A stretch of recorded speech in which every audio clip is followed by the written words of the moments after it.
Okay, good afternoon, everyone. Thank you for being here this afternoon for this month's FAC committee meeting. We can actually go ahead and convene the meeting. The time is 4:06. 4:06, okay. We can do a call to order. Mr. Brown? Here. Mr. Cole? Present. Mr. Green? Here. Ms. Johnson? Here. Mr. Jordan? Mr. Miller? Mr. Ragland? Yes. And we have a quorum. All right, awesome. Thank you for that. So today we're going to, I'm going to really try to work to establish a precedent here where we're not spending, several hours of staff and community time convening these meetings, but we want everything to be of substance. We are always open to questions, so us keeping to a certain time limit does not mean do not ask questions. I want to be very clear about that. We want to take as much opportunity as possible to answer questions where necessary and certainly be open and transparent. So just because we're trying to keep to a time minimum of about 75 minutes does not mean questions are unwelcome. With that, today we'll, of course, approve meetings, go through our monthly finance report, go through a bond resolution, actually get that looked at, then look at FY 2020 budget presentation. And this is going to be some additions that are being requested for the FY 2020 budget. In addition to that, we'll have a capital funding presentation, a short one, where we'll talk about realignment with the Dominion, Columbus North International, and Brookhaven facilities. And that addresses our student transition. This is something that the board boarded and is definitely behind. We'll also have our 5-year forecast update. And with that, we'll adjourn. So if we can roll right into approval of minutes. Has everyone had an opportunity to take a look at the minutes? And if so, are there any questions? I move approval. Awesome. Second.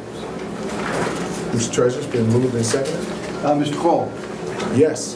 Mr. Green? Yes. Ms. Johnson? Yes. Mr. Ragland? Yes. Mr. Brown? Yes. Motion carried. All right. So moving right along to our monthly financial report. Mr. Treasurer?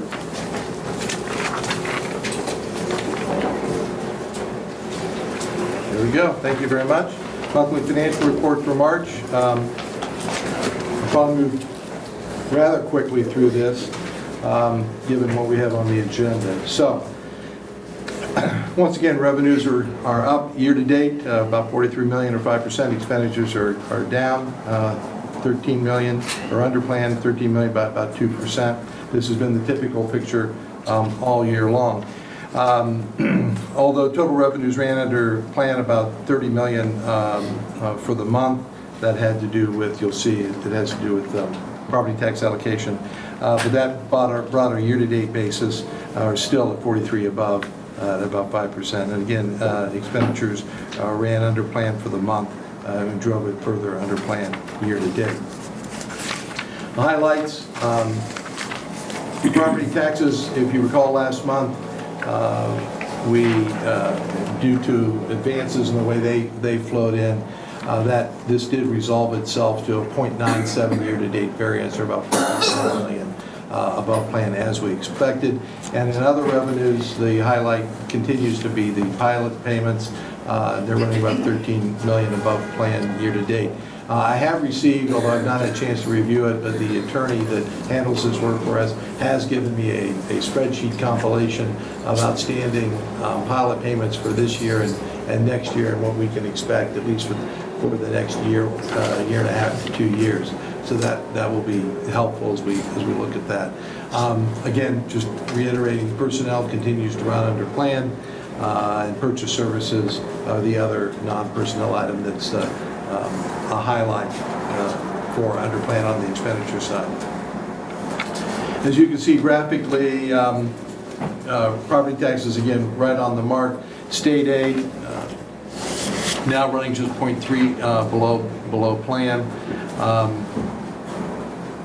and we still expect this though to pick up a bit and come in at approximately about 359 million for the year, about 4.4 million above the May forecast, May of 18 forecast, and you'll see that reflected when I get to the forecast as well, that 4.4 to 4.5 variance over May of what we had anticipated May of 18.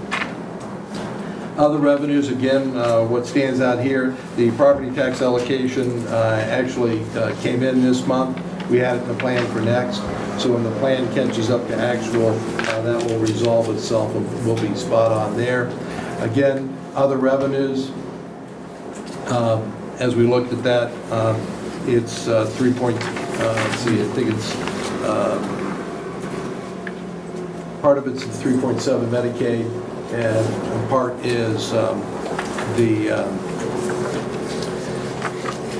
I've got a lot on my mind, sorry. Medicaid and investment income and the pilots are all leading the other revenues. I wanted to show you revenue year-to-date, break it out proportionally, just to give you another picture other than that bar chart, which is one way to look at it, just to look at it at here to just tell you, look, we're at 91% of what we receive are from state aid and property taxes pretty much.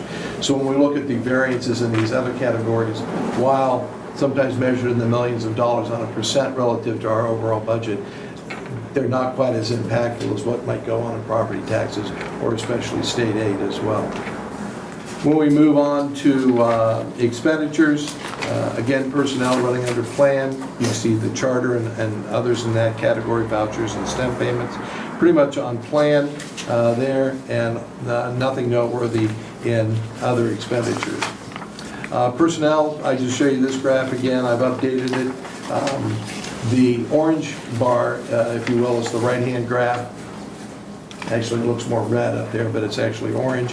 And the zero line for that is at the top of the graph because these have all been monthly under-plan variances so far this year. You'll see that in November, again, if you recall, we miscalculated that 3-pay month, so that was almost spot on to plan, which kind of has thrown the others off. So we should experience that again. I think June's the next 3-pay month, so we'll see that in the last month pay of the year. So, what, it's May? Okay, well, we'll see it in May then, whenever that is. So I just want to show you that this is still, kind of behaving as expected. Purchase services, again, the most notable under plan, and it is primarily due to tuition and utilities, as in the past. So nothing terribly noteworthy on this monthly report that's different from previous. Again, exploding this out a little bit different.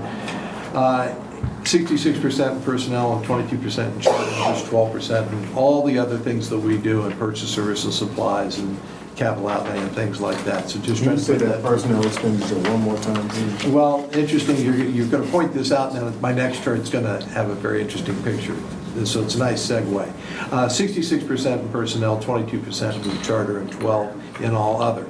Now, if we weren't subject to this charter deduction, and I bring this up now for a variety of reasons. Number one, for years, we've been saddled with this, and the way the state have funded schools, charter schools, is to make it as an expense to us, a deduction from our foundation payment, so it shows up as an expense to us.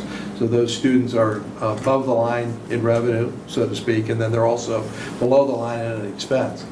And I've pulled it out before because if you look at another school district that doesn't have such the burden of that charter school payment, that doesn't have as many students attending and that expense, you might say, well, they're running at 85 to 90% personnel.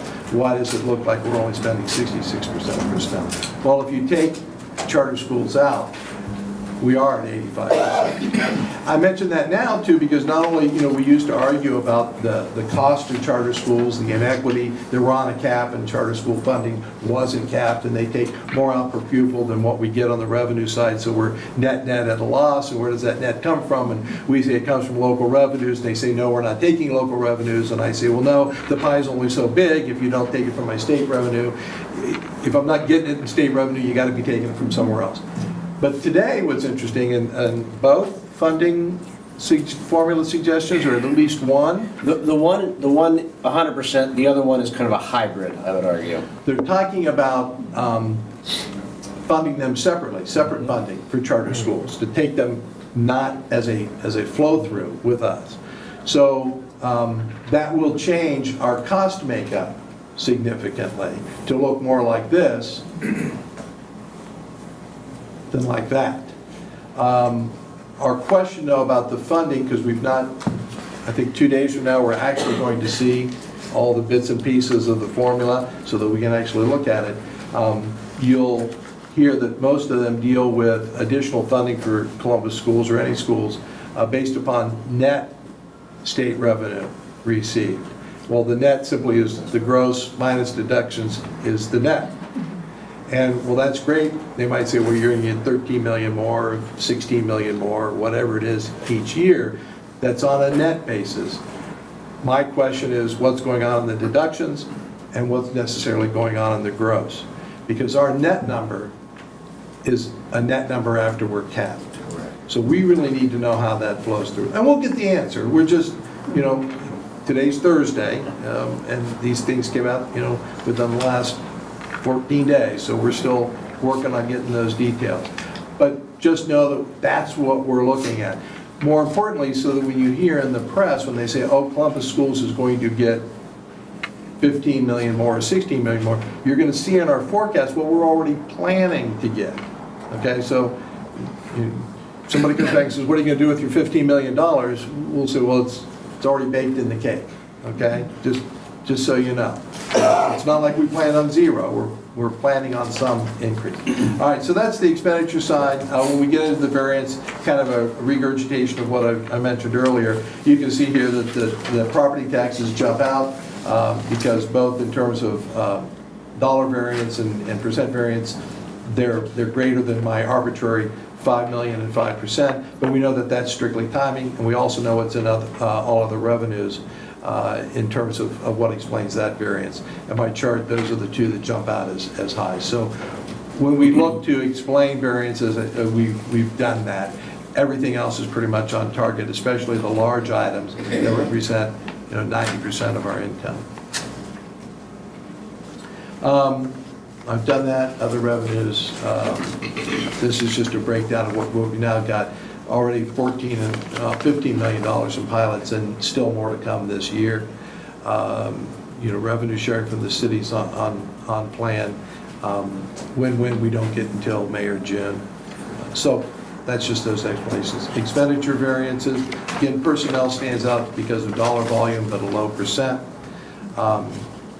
Purchase services in both categories, it's high. Capital outlay, much smaller dollar amount, but a larger percentage. So I think this helps focus our attention, but we've got a grip on especially purchase services and where it is, and the fact that we budget them out to make sure that we cover it. So when they come in under, that's good news for us. So again, revenues are up, expenditures are down, and that's pretty much it for the month of March. That really concludes my report on those financials. Thank you, Mr. Treasurer. Any questions at this point? Okay, awesome. We can move on to the bond resolution. You have in board docs, and I don't have a handout on it, but it was in board docs. You really, unless you are an attorney and want to read the bond resolution, if you'd like to explain all of those paragraphs to us, that would be great. But this is a resolution for the issuance of the remaining $50 million in bond authorization for Operation Fix-It, which was approved at the level of $125 million back in November of 2016. We issued $75 million in January of 17, based on the assumption of how much we could spend in a 3-year period. There are certain spend down provisions that you have to meet, or at least anticipate to meet. We're at this point where we're getting this authorization now. I expect that I think next month we'll pick an underwriter to work with us to sell the bonds, but we won't go to market until no earlier than August, and maybe even closer to October before we go to market. We're watching the cash balance in that fund, and I want to have that spent down to about 25% of the original $75 million before we go back to market.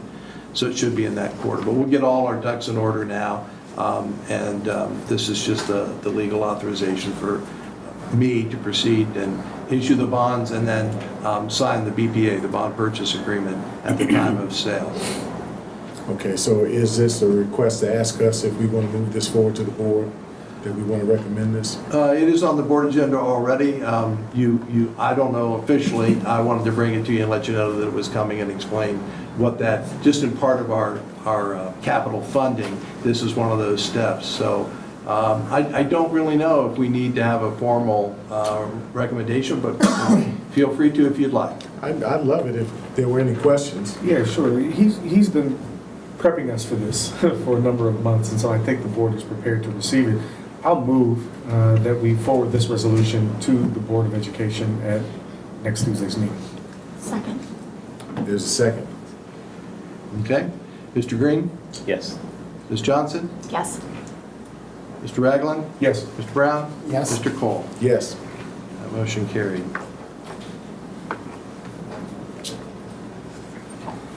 Thank you, Ms. Ragland. All right, moving on to FY 2020 budget presentation. Just here on the screen real quick. I'll just kind of walk folks at the table and in the audience, the flow for this piece. As Chairman Cole mentioned, these are additional requests. If you recall, in March, we went through the initial presentation. And in that presentation, we kind of had control totals or thresholds that were established through our budgetary process when we went through budget reductions. So we fit everything within those amounts that we had. These were things that were identified throughout that process that we needed additional funding for. So we didn't want to mix the two. So what we have here this evening are 3, 6, 10, 14, 15 items, 15 operating units that you'll have before you. We'll walk through this, and I'll just, the order of this. Ms. Gillison in Academic Services will present some requests for reading, student services, health, family, community services, gifted services, and school leadership development. Dr. Klein will be represented by Flashay Lyons, who will talk about other support services. Maurice Oldham will make 3 requests for transportation, fleet services, and safety and security. Myra Wright in Human Resources will present 2 additional requests for professional learning and licensure and human resources. For strategic performance, Michelle Van Dyke will be presenting 2 requests for information technology and our network and communication budget.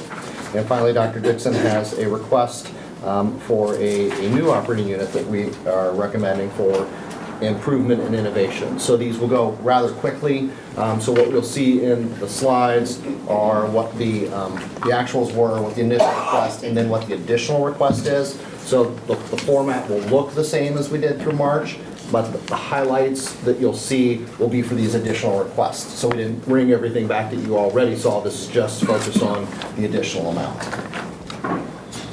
So with that, I'll ask Ms. Gillison to maybe. We can keep going. Sit there. Okay. Thank you. Sit here.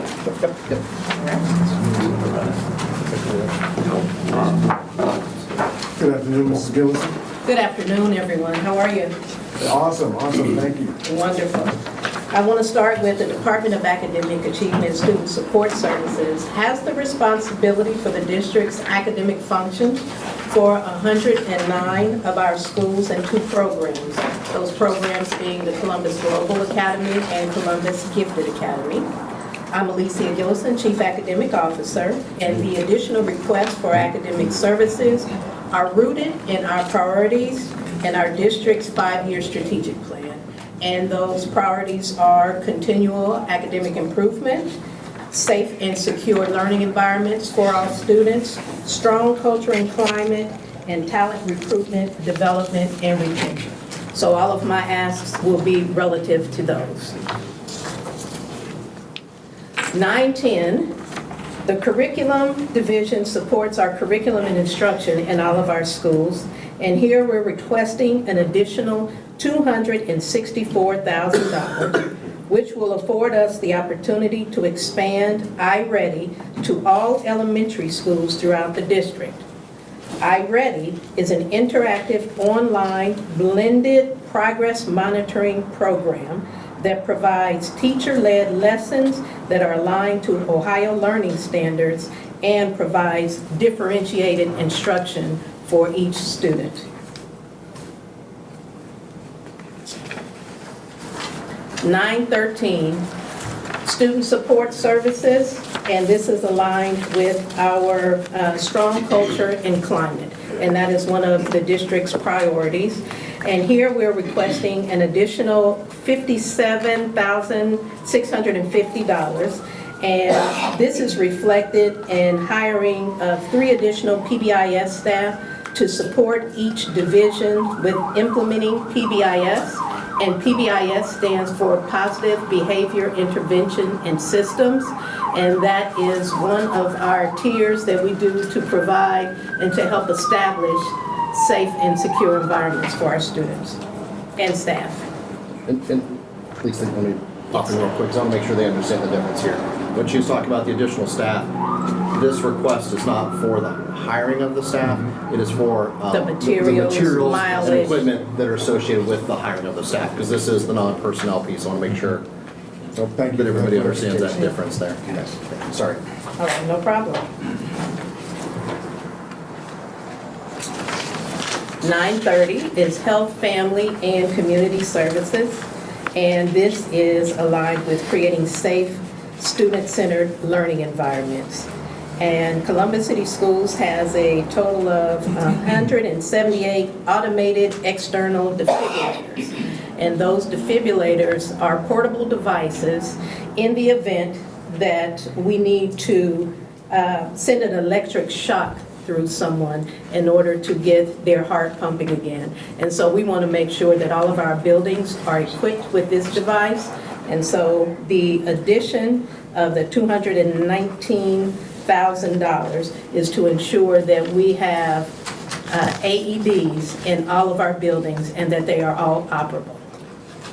Are the staff trained to use those? I know there's kind of self-explanatory on the directions, but are they trained to use them? Yes, and I will allow Dr.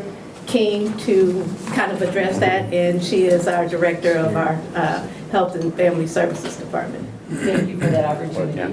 So, of course, all of our school nurses know how to operate the AED, but because of a new state law 2 years ago, all of our staff have a course on PSW in how to operate the AEDs, as well as the opportunity to have the school nurse teach them a hands-on course on how to do that. Thank you. Thank you. Excuse me. PSW is Public School Works. It's an online. I usurped you. I am sorry. Oh, that's perfect. I've been trained that when we use initials, we use acronyms. You gotta jump in there. Boom. So it's a system that we use for a lot of online training. For instance, we'll use it to train folks on student activity accounting and what you have to do as a student activity advisor. And you take the coursework, answer questions, pass a test, and then we know whether you had that training or not. Thank you, Treasurer Before. Moving Chairman, on. I Yes. have a follow-up question for Dr. King. Are we certain that 100% of our staff is trained on that program? And how do we celebrate that if 100% of our staff does, get certified on AEDs? I think that's something that we need to take a look at. So each building administrator or department administrator is responsible for tracking whether the PSW, the public school nurse training, is done. How do we celebrate that? We have not done that. That's an excellent idea, because that's something I think that is very important. We have saved 3 lives in the past 17 years using an AED at the school. So we'll pass that on, public engagement. Yes, sir. Thank you, Mr. Chairman. Go right ahead. Thank you. And we're moving along to 933, which is our gifted services. And once again, this is aligned with our priority 1, continued improvement of academic performance for all students. The Gifted and Talented Division requests additional funds to account for the expansion of up to 14 new advanced placement courses offerings across the district, and that's in our high school. Funds will also be used for the purchase of materials required for individual gifted assessments in compliance with state law. Funds are also requested to replace a portion of the Chromebooks purchased 4 years ago for the Columbus Gifted Academy due to the normal wear and tear. And the amount of that additional request is an additional $70,058. Yes, Mr. Where are the additional classes going to be held? The additional AP classes? Are they all at Gifted Academy or No, COS? the advanced placement courses will span our entire portfolio of our high schools. So they'll be spread out across our high schools. So many of our high schools already have advanced placement courses, and we're adding to that deck. And then we have currently two high schools that don't have any AP courses this year, but they will offer AP advanced placement courses for the following year. Great. So that all of our high schools will be offering advanced placement courses. Thank you.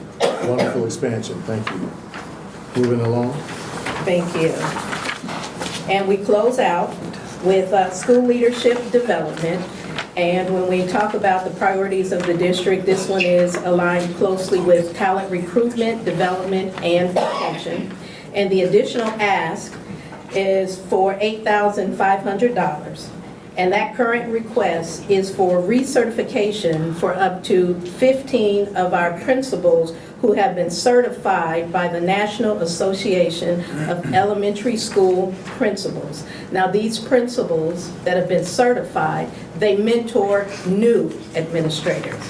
And the plan is to bring in a trainer to Columbus to actually do the personalized training, because it is less expensive to bring one trainer into Columbus as opposed to sending 15 of our administrators with travel and hotel expenses. So, and it breaks down where $7,000 of this is the registration fees for our principals, and then approximately $1,500 for the National Association of Elementary School Principal Trainer to actually come in to do the recertification. Thank you for that. Any questions? Mr. Brown? Not on this item, but I'll go back. Sure. I've got a question on the first one you did, 910, the reading, and saw that that's we're currently in a pilot here where it's been used at 46 schools, and you're now wanting to expand it everywhere. That's correct, to the other elementary So schools. my question is, have we had sufficient experience to know that this is good and working and that we want to expand it? Or is it something we've been familiar with?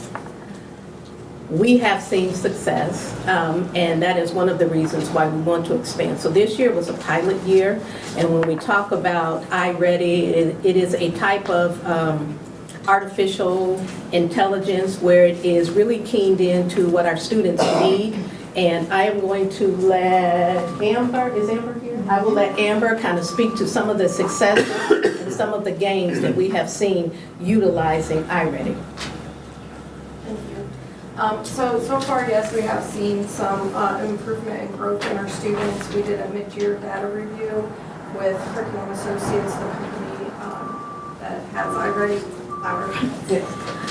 And so we can see even in some of our buildings with special education, high ELL populations, that even at mid-year, they're seeing more than 50% success for end-of-year growth goals. And so I think, I want to say Beatty Park specifically was 64% towards their end-of-year growth goals already. Cassidy, who has a high ELL population, was at least 51% already towards their end-of-year growth goals. So we are seeing some growth in those buildings already. And your control on that is comparing it to classrooms in other buildings that are not using this? How does it compare? I mean, those are good numbers, but Those are very good how does it numbers. compare to not using this particular program? And Amber, can you answer that? Well, I mean, I guess because we're not assessing them with the same assessment, our buildings that don't have the pilot, so I don't have exactly the same data to look at. I can tell you with the iReady data what the growth is that we've seen in that building from our beginning of year to end of year in those 46 buildings. And then I have not seen comparing like map data that every building has for our iReady versus our non-iReady. I cannot speak to that. But what I can speak to is when we talk about expanding it to all of our elementary schools, now you're talking about a consistent measure across all elementary schools, and we don't have that right now. So that is one of the reasons we want to move into this direction. Yes, Will this replace the current usage of the NWA map? So both state report card, on-track, off-track designation, as well as in the classrooms?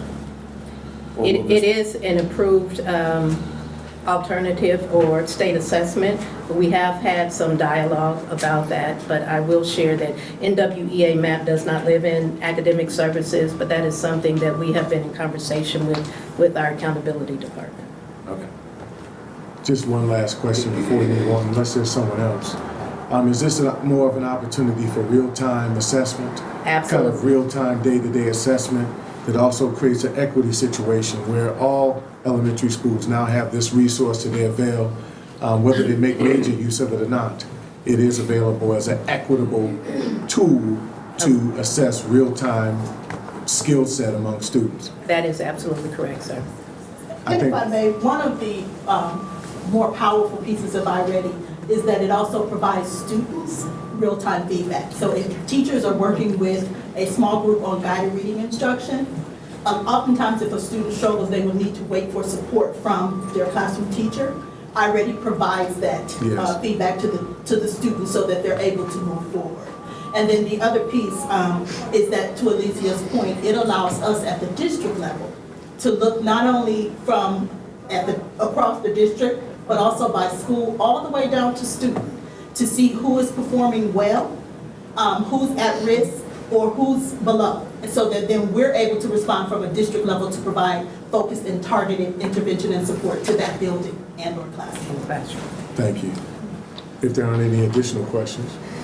All right. Accountability? All right, thank you. Thank you, Mrs. Gillison.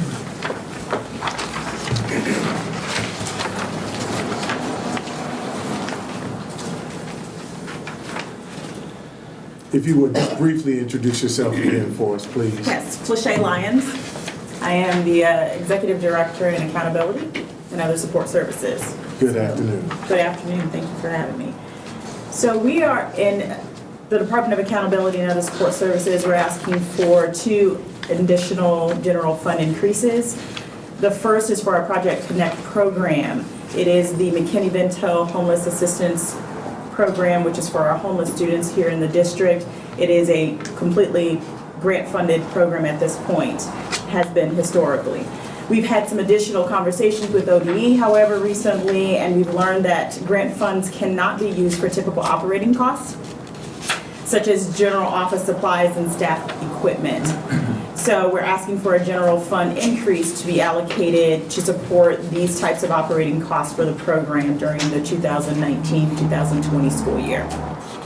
That accounts for about $7,600 of the $97,775 that we are asking for overall as an additional request. The second general fund increase we're requesting is for enhancements to our student information system, Infinite Campus, for those who may not be familiar with the specific name. The additional enhancements, these additional enhancements that we're asking for will allow students, teachers, and parents to have access to additional enhancements rather, and as a result of this upgrade, it will include integrations with our Google Drive, which teachers use oftentimes now. Teachers can add files, videos, and notes for student assignments, discussion boards, and progress monitoring, thus allowing for teachers to monitor students in standard-based framework. Teachers can be more effective and efficient using the new features that the Infinite Campus Learning Management System allows for, as it puts greater interactive tools at the teachers and the students' fingertips. Parents and students will be able to access these features through the parent and student portal, which is already available to them now and is pretty well used. And they'll be able to access that in real time. Any questions about any of these added requests? Yes, sir. The acronym flip-flop, since we got the name, you'll hear us refer to it as IC all the time. IC. Just so you know. So when you hear IC floating around, it's Infinite Campus. So we went one way earlier, Right. let's go back the other way. So in the future, we're doing the index and glossary down here, Right. okay, just so that we all know. Thank you. Yeah. Mr. Green? So the additional request is for 97,775. Is there a second one you said? There was a second request? Or that The total? first one was for Project Connect, but the 97,775 is the total, Oh, okay. of which there are 2 requests in Got it. that. One is The for first about one's like 76. 7,000 and the other one's are 90. Thank you. Correct. Got it. Thank you very much. Thank you. We're all pitching in here. That's all right, that's all right. All right. This is why Thank it's you for your okay to ask consideration. questions. Business and operations, Mr. Oldham.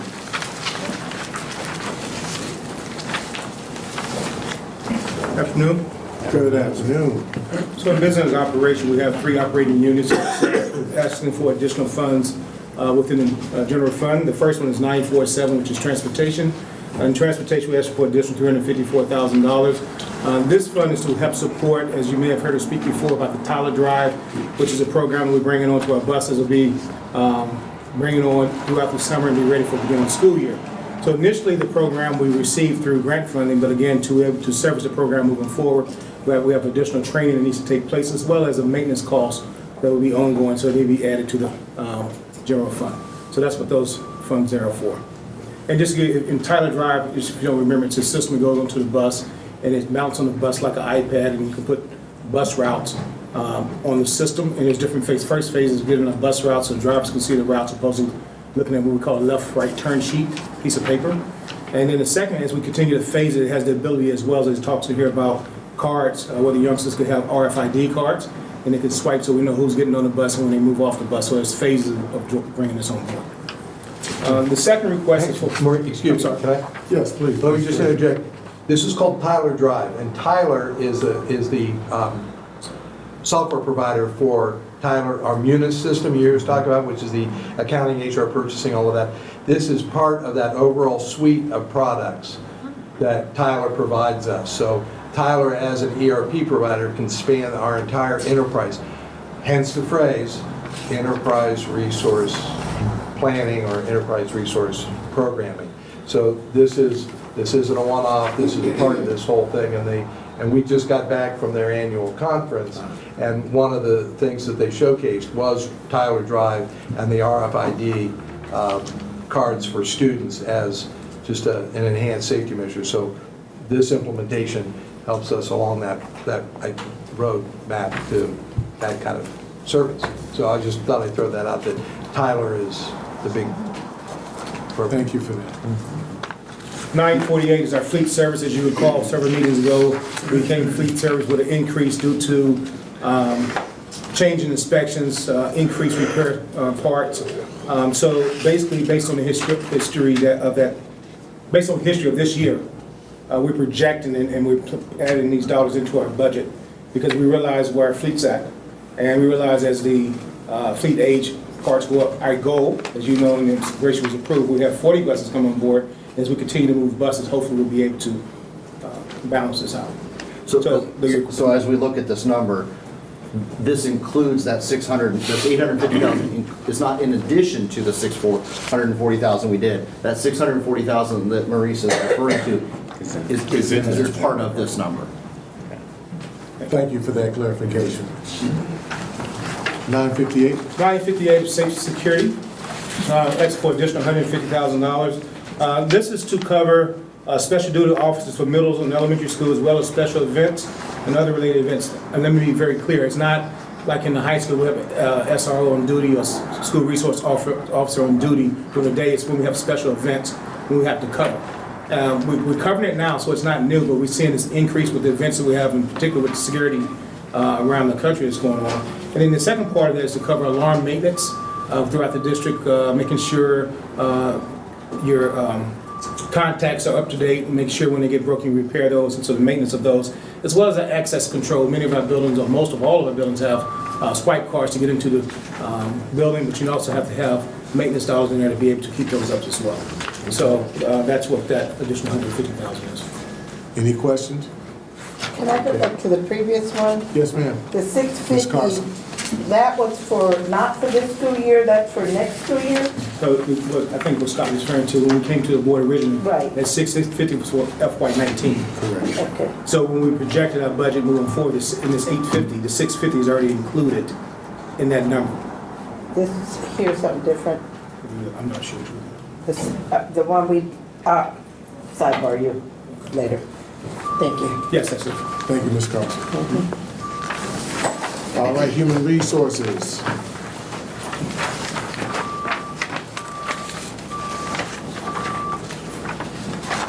Good afternoon, Mrs. Wright. Would you introduce yourself, please? I am Myra Wright. I am the interim senior executive director of human resources, and I've been here a while, but I'm going to rely on Rhonda Johnson, who's our director of employment and staffing, to address some of these issues that are pertinent to her area. Rhonda. Woo! Rhonda Rice, been away a few months. So I was going to say, she got a new job? Rhonda, would you come on up to address the professional learning and licensure? She's in charge of professional learning and licensure, along with her duties of interim director of employment and staffing. Good afternoon. Good afternoon. So we're going to kind of tag team here. So for professional learning and licensure, we're asking for an increase of $95,000. That's just to try to start getting back up to the cut that was for last year. Primarily that was around the OSU outreach courses. There was a decrease of $175,000 last year, and typically we had been offering 24 classes. That would have put us down to 15 classes.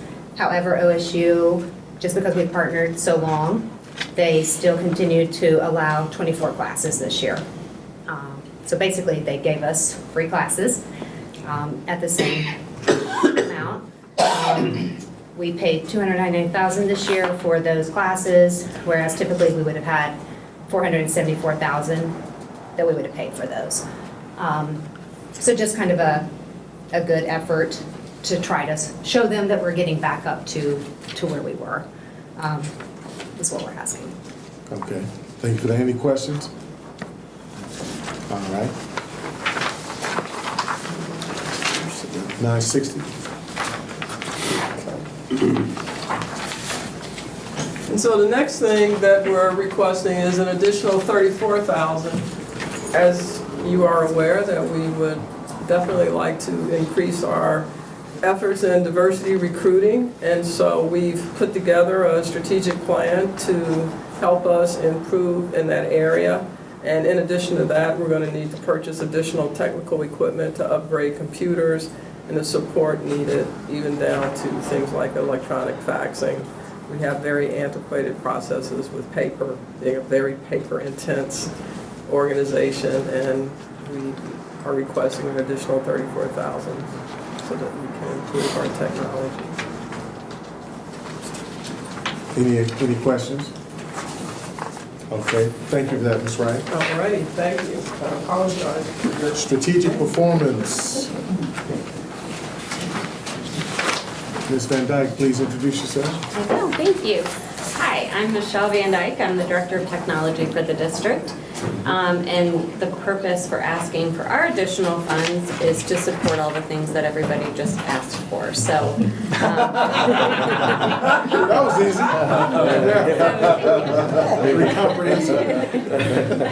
So I know this is a big ask. This is going to be a big year for us for Chromebook replacement. We were notified in January of 2017 that they were going to, that the state was not, or that Google was not going to support an operating system that supports the AIR testing. So we looked at what we have. Obviously, last year I think we were able to, out of our own budget, do the initial Chromebooks. That was 2 schools that we purchased as a pilot. And then we also had we purchased a Chromebook cart for every single school when we did wireless, so we were able to replace those as well last year within our budget. This year, however, we have 2 big years. We have next year, which at fiscal year 20, it'll be around 11,000 Chromebooks that will need to be replaced. So we currently have a great chunk of money in our budget. Last year we cut the amount that I'm asking for, the $600,000, we cut that out of last year's budget because we assumed, based on what we were told when the testing started, that they would honor the operating system for 7 to 8 years. Well, they are only going to 5. So we're in a situation where we're going to have to do a big replacement over the next 2 years. And I say replacement as opposed to additional. The Chromebooks will still work, but trying to manage which Chromebooks have the right operating system when you're getting ready for testing and it's already a contentious time for students and for staff. It doesn't work. It just makes it, I mean, we have enough things happen with software and delivery of the test and a lot of people taking that at the same time. So we would like to replace them. They'll be about that, the group that we're replacing now will be about 4.5 years old, and the ones for next year will be a whole 5 years old. So that's the biggest ask. That's $600,000. So we do have currently, well, as of the end of February, we had about 34,000 Chromebooks in the district. Just walking the hall yesterday, I saw another 20 carts. So we have about 600 that are getting ready to be deployed. They're purchased very, very, very frequently. They're very easy to use. The students can take them. We have building-wide or district-wide wireless in the school buildings, so they're mobile. Again, they're excellent for testing. They work much better than the desktop varieties. So with that also comes additional repairs. We repair screens on a very regular basis, and they do come with a warranty, and we do use the warranty to its full potential, but I can't stop a pencil through a screen, or, you know, it just happens. There's a lot out there, and they're in a situation where they're moved around a lot, so they do get broken. Screens do get broken. However, so we pay about $30 per screen, but we also, our techs are trained to make the replacements on their own. So we're asking for an additional $50,000 for that. And then last year, we also budgeted an additional $100,000 to allow students to use the Microsoft Office 365 email and suite. We took that out of the budget again last year as we were looking at some legal issues or some legal concerns, no issues, just legal concerns. So we've added that back into the budget again for this year. I thought we had it covered this year, but we had to, we have a critical need for cyber forensics and investigation through our cyber insurance. So that obviously had to go into the budget. So the additional $100,000 is for to manage student email and the storage of it. So that comes to $750,000. Any questions? Right, we can go right to 9:45. Okay, 9:45 is network and telecommunications. The $75,000 in additional request is an estimate for us. We moved the district to voice over IP last year, so we took out the Centrex lines. For the majority of our buildings, we are in discussion, most everyone is out. Transportation will be the last one because they have a pretty sophisticated call system that we want to include with that, and the timing, we just have to time that so that they're not in any kind of busy season. So what this $75,000 is, we're looking at whether we want to go analog or stay with Centrex lines in the building. We currently have two lines, and at least 2 lines in every building to do call out for 911 and failover for emergencies. So eventually that will go away, but at this point I'm not comfortable taking the analog lines out or the Centrex lines out for emergency situations. Okay. Any additional questions? Awesome. Thank you so much. You're welcome, thank you. Superintendent CEO. Good afternoon, everyone. Good afternoon, Dr. So item 925, improvement and innovation. Just additional requests, you can see there's never been a budget to compare this with because there's no actual dollar amounts in 2019-20.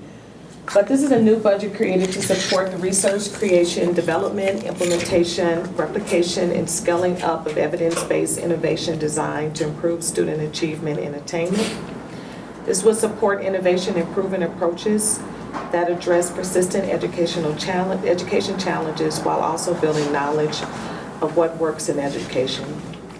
In short, we have a Innovation and Improvement Reform Committee, and what I didn't see as part of that is once a program or practice or something comes out of that committee, then do we have any dollars to put towards moving forward with that innovative idea?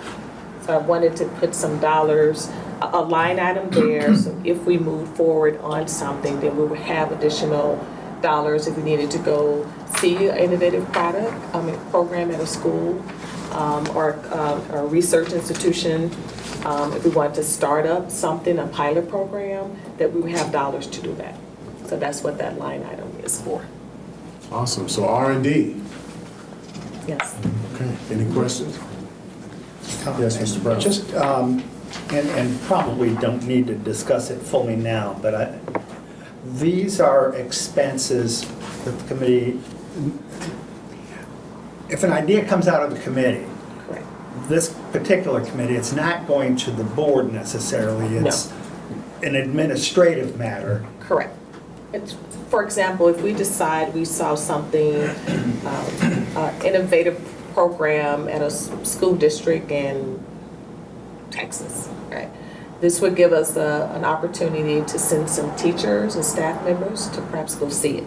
Right, so, and learn from those practitioners at that space about that program.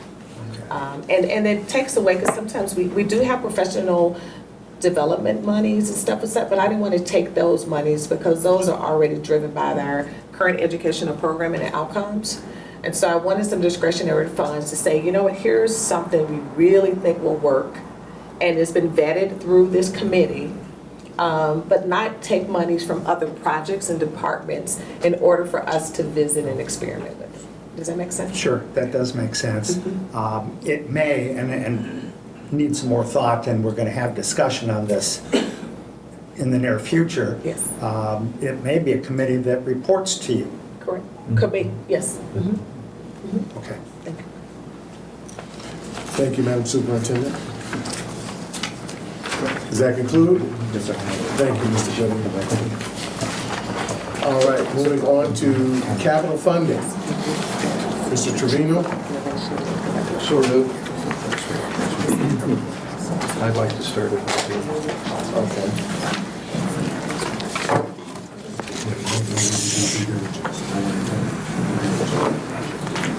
No formal PowerPoint. I just fired this up for our next agenda item. We have had several topics over the past few meetings about capital funding, kind of at a macro level. We've talked about OSFC and funding seats and unfunded seats and efficiencies therein, and we've looked at, what funds do we have in terms of Operation Fix-It is separate from the sale of building funds, which is separate from the half-mil permanent improvement levy that we approved in 16, which is separate from, and the half-mil we have for OFC. And so there are these different sources of revenue, most of which are all tied up with other obligations. They were put into place for very specific purposes, and so they're in one way or another somewhat restricted. This current conversation, it comes about as a result of board action. I can't even remember when was it, December? Yeah. About in December.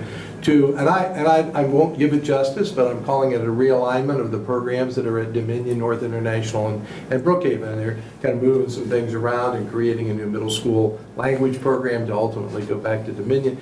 Well, some of that has to be implemented this fall, and certainly over the next 2 school years there's implementation. Well, we start moving things around, there are capital needs relative to that in terms of what you might be able to need to do to a building to get it ready for the next group of students and the different programming that comes in. Well, while the decision was made, there wasn't this funding mechanism to come along with that. And we're at this point, it's April, the summer time is coming where buildings might be vacant, and Alex can speak to this better than I, but I can understand that you do a lot of stuff to a building in preparation while the kids aren't there, and you've got a vacant building, and you go over and you get that all set for the fall for the students coming in. Well, you don't just decide in June to start letting those contracts. We're probably behind already in getting that going, but we need to identify a funding source. So part of this discussion is about that realignment and the costs that are related to that decision. And how that could vary depending upon the types of improvements that you make. But I want you to consider it in light of the overall capital funding process and our discussions about a facility master plan versus what we're doing kind of on a annual, more immediate basis, and get a feel for how decisions like realigning those schools without having that FMP all in place and the funding in place makes it difficult. You go, and this is a real rough example, but do you go in and replace windows and air conditioning in a building that maybe 18 months from now, as a result of facility master plan, the facility master plan says, well, we need to replace that building. Well, might you do that if that building is going to be swing space over the next 10 to 15 years? Well, those questions would be answered if all of that was settled, if that direction and decision was made, but it's not. So this is a live ongoing project, and they've been working on that, which is why we don't have handouts. We didn't stop everything to get you handouts and PowerPoints and whatnot on this. So this is just a verbal discussion from Alex and that team about what it's going to take or what they think it's going to take to accomplish what's already been decided by the board to do. We want to effectuate what the board has done by resolution. So I hope I've done it justice, and Alex and Maurice can take it from there, and we'll see where the discussion goes. Yeah, thank you. So just to make things as clear as I can make them, I'm going to use building names. I'm not going to use program names. So I'm going to talk about Dominion at the current building, North High School, and Brookhaven. And so just to kind of put some context to it, so the Brookhaven building is the newest building. It's 50 plus years old. Dominion is 60 plus years old, and North High School, I believe, is 97 years old. So these are all facilities well past their intended useful life. Have not seen significant capital upgrades other than the absolute necessities. So as we went through and looked at all those buildings, so our first lines is thinking about warm, safe, and dry. So looking at those big infrastructure pieces, building envelopes, our roofs completely watertight. Many of these buildings have masonry issues, window issues, and then thinking about those HVAC systems. So we're at a point where when we're on original systems, it's very difficult to make any of those incremental upgrades. So looking at complete overhauls of HVAC systems. So we've pulled together some numbers that are, again, talking very basic infrastructure, not a whole lot of niceties in classrooms, although certainly some of those improvements like HVAC systems. So I think people expect that we're going to make improvements to the heating and ventilation. The reality is we would probably go ahead and add air conditioning if we're making an improvement, but so some of the things that we would definitely impact in the classroom are things like sound. So it is shocking to me sometimes when you go in classrooms and how noisy some of our old systems are. And those are things we can most definitely improve upon when we make those investments. And those schools aren't on the master plan list to be demoed, or we don't know? So those are just very old buildings, yeah. so yeah. Well, so another great question. So when we look back at our 2016 FMP, which is our last version of the FMP, and this is where the building names become really important. So you're not going to see the Dominion building on that list. You're not going to see the North High School building on that list. At that time, we had contemplated merging the North International program with the Global Academy, just like has been now implemented. So there was always the plan to put in the next phase a rebuilding of that facility, but we did not have any plans for the North building. We expected we would use it as swing space for high schools, and obviously now that will be an option that's going to come off the table. And then the Dominion Middle School was also planned as an early replacement building as well. So now that that program will move to a new facility, part of the discussion, I believe, has to be, so while that building is empty for a year, we have an opportunity that we wouldn't have otherwise, and we rarely get to take a facility offline for a full year to make upgrades. So what would be the appropriate investment to make? And that's the 50-year-old building? That's the 97-year-old building. Okay. Yep. Okay. And then again, just for some context, so when you look at these three facilities together, their current replacement value today would be about $110 million, and that's based on the state's cost sets from last year. And I know they'll increase when they release those numbers here shortly. So the number we're talking about is at about 28% of that total replacement value. And then so we have funds to pay for it, or that's what we need to talk about? Another excellent question, which is what we have to talk about, because all the funding mechanisms that we've talked about heretofore, bonds or PI, all of those are voter-approved types of issues to generate new dollars. We need to start cutting purchase orders soon. So voting for something is out of the question, so we need to find available resources here, and we can talk about what that could be. Part of that comes out of the 5-year forecast as well. Okay. That's a teaser for what might be a source of revenue. Mr. Ragland, you have a question? Yes, are there historical considerations that affect our budget with North? On the North High School building, most certainly. So that building is on the register.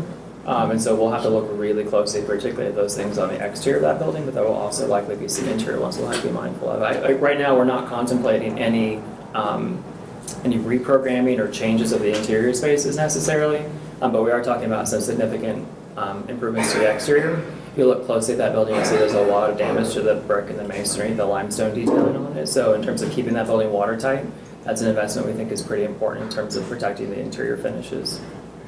My next question would be, as we look at North in that line, are we also taking a closer look at Columbus West? And are the same factors at play at Columbus West as they are at North? So at least in the context of what the board has just authorized in terms of these three facilities, not necessarily.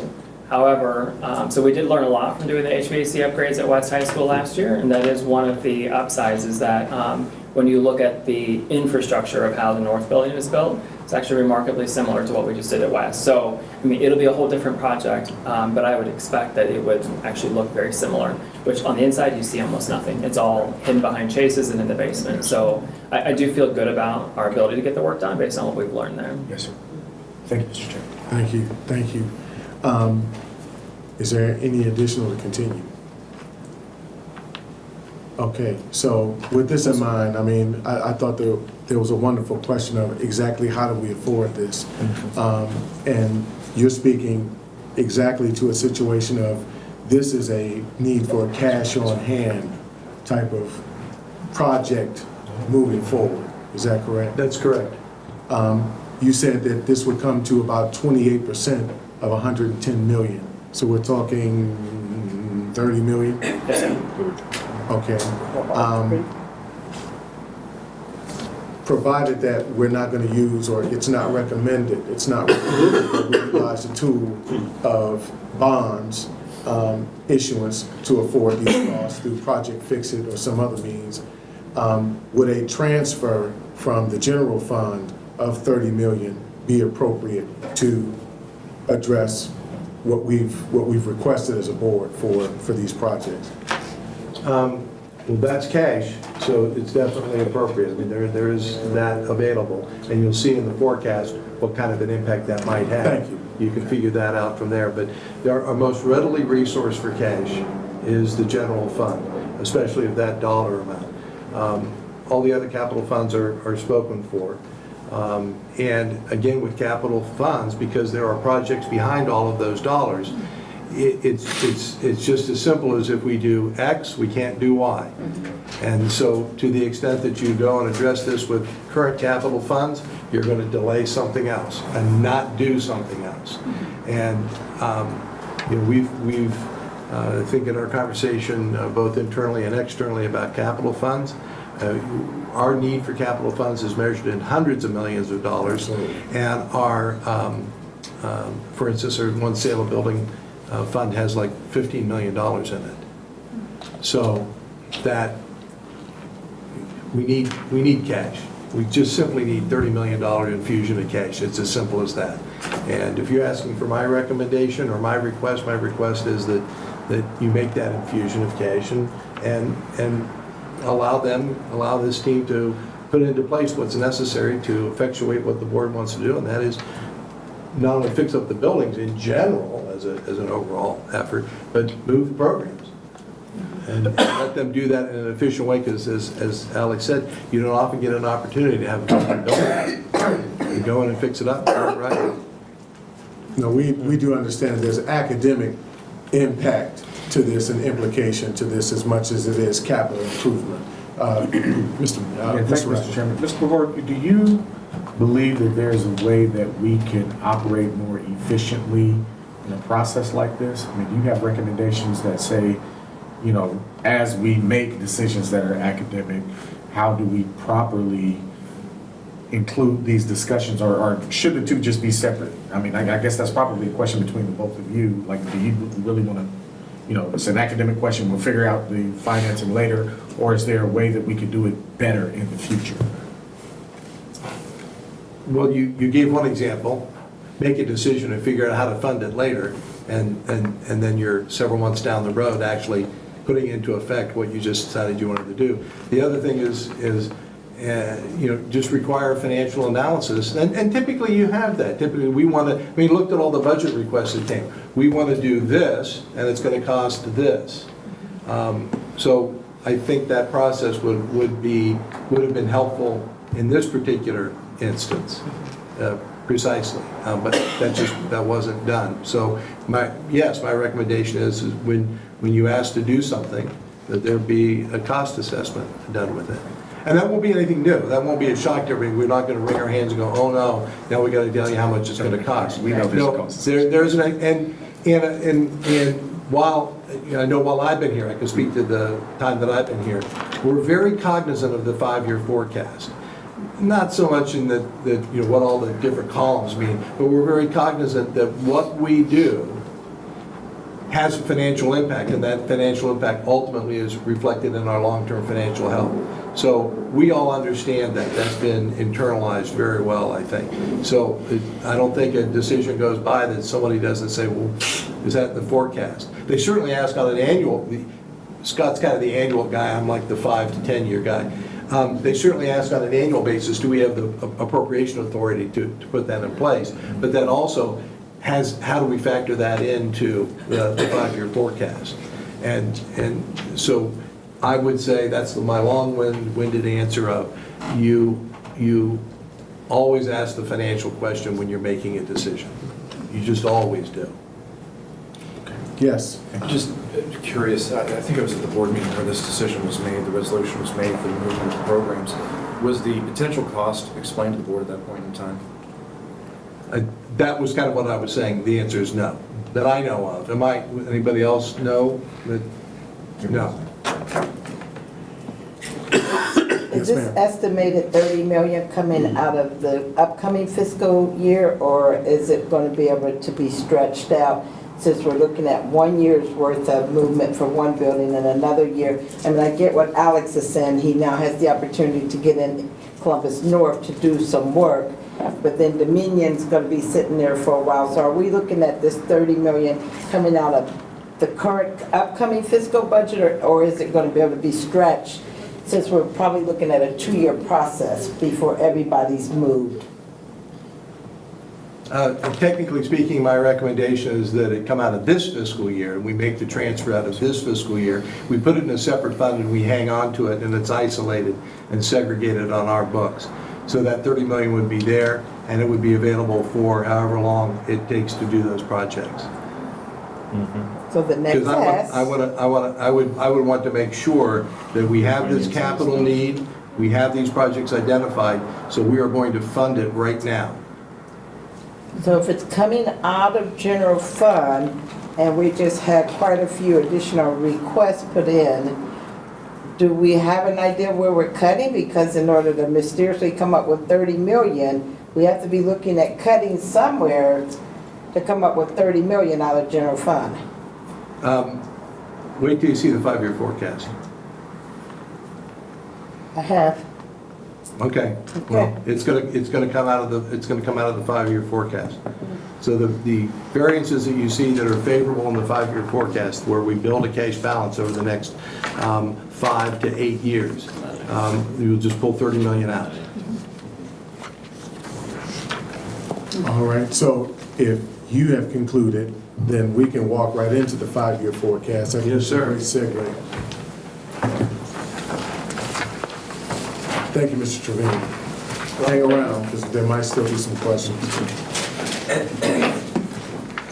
Okay, this is the May update to the 5-year forecast. It's called the update because, as you know, we do one in October, and this is an update to that. The fiscal years of this forecast have not changed from the October 18 forecast. 3 years of actual, 16, 17, and 18. 5 years in the official forecast, 19, 20, 21, 22, and 23. And then I put here, I added on this slide, just parenthetically, fiscal years 24 to 26, because I do project out on just a trend basis for those years, primarily for the purposes of covering 2 4-year levy cycles. This forecast for me has been one of the more, I'm going to say, difficult ones to put together, or more trying ones to put together, because this is an extremely critical time that we're putting a forecast together. I will speak to it later, but there are a lot of events that are at the top of our mind right at this point. You have a state biennial budget. You have collective bargaining that's going on. You have the fact that on a 4-year levy cycle, the next year would be 2020, and that would be the year to request additional operating or capital monies. And if you back up for all the planning that you need, planning for that 2020 levy will probably occur sometime this fiscal year, or I'm sorry, this calendar year, and likely before I do another forecast. So this forecast tends to lay the groundwork for all of that. And I'll explain how our assumptions have changed, but this forecast is not just as simply, minor update to the numbers. I've really I've given it a lot of thought, given those events that are on the horizon and the impact that the forecast can have. So I want it to be in the proper perspective. It's important, but I want you to understand what lies behind it and what can change it, and the fact that this is a snapshot, and if we're done here at 5:30 and then by 6 o'clock some of this could be stale, and certainly within 2 days we're going to learn more about the state funding, so that can change it. So just we understand, so fasten your seatbelts. Yeah. Okay. This is the presentation pretty much I would give to the board, and let me just say this, I've spent an inordinate amount of time on this, and what that means is I have way too many charts and graphs. So you can editorialize on the presentation and say, gee, Stan, cut back a little bit. But this is typically what I go through. This is a great quote, that forecasting is difficult, especially if it's about the future. Our legal requirement, the 2 sections of the code and the administrative code. We adopt the forecast by October 31. That's changed. We now are permissive to go to November. I'm going to stick with October. The November date was there so that if you pass a levy or have a levy on the ballot, you don't do one in October, pass it in November, and then have to change it. So we might switch, but for now, we're all geared up in our process for an October presentation and adoption. You update it between April and May 31 of each fiscal year, anytime there's something significant. Some things out of ODE's document, just to, again, put it in perspective, it's a painting of the future based upon a snapshot, and the farther out you go, as we all know, the more likely is that things will deviate. So it's just that uncertainty of the future.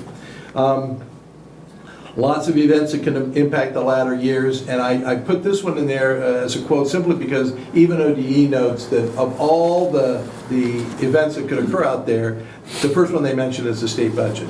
It's biennial, this thing's going to cover 5 years to 8 years. That's, you know, potentially 4 more biennial budgets that we have no idea what's going on. And it does exactly encourage us to take a close look and consider questions like you just asked, how do we make decisions, to consider them not in the short run, but in the long run and their impact. Lots of variables, many of them external to us. And this is my statement. It's a roadmap of the future, where given the current assumptions, this is where the numbers tend to be heading. And it's all based on certain set assumptions, and there is change to be had. This is the May forecast.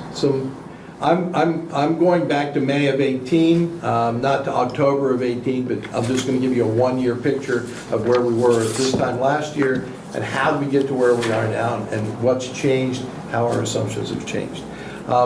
First of all, since May of 18, we have the actual results for fiscal 18. We had that back in October, but that, you know, in this look, we've got the actual results for 18. On the revenue side, noteworthy state revenue, we're keeping it capped at 4%. Made no changes in any assumptions about any proposed changes in the school funding model.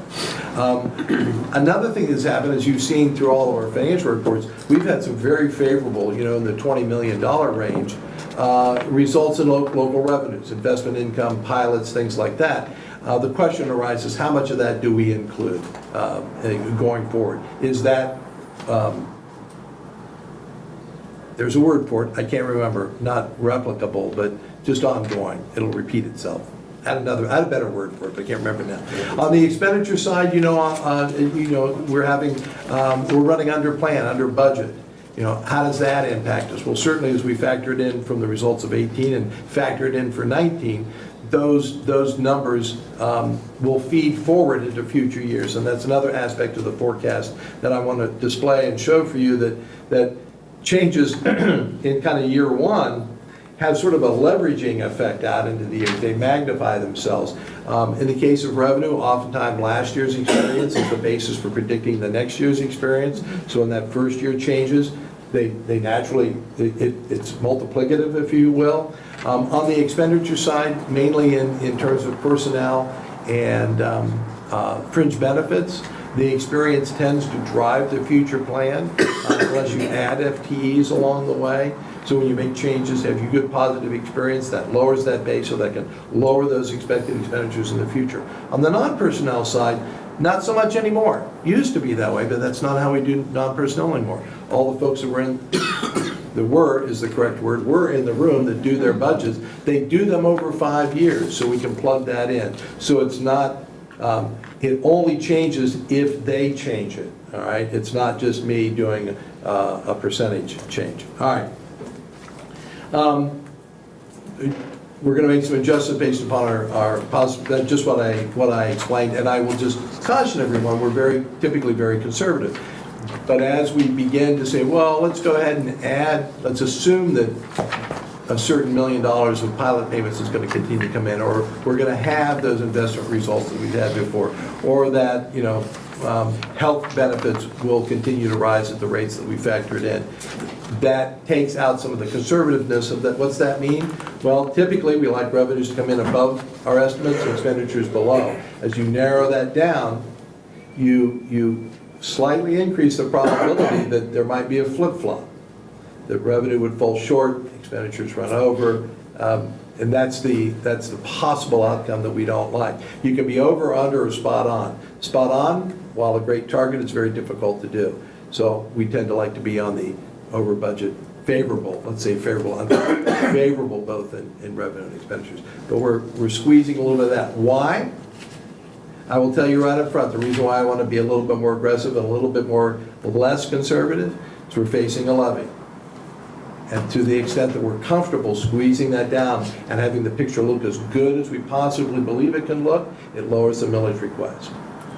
If we lower the operating millage request, we make room for capital.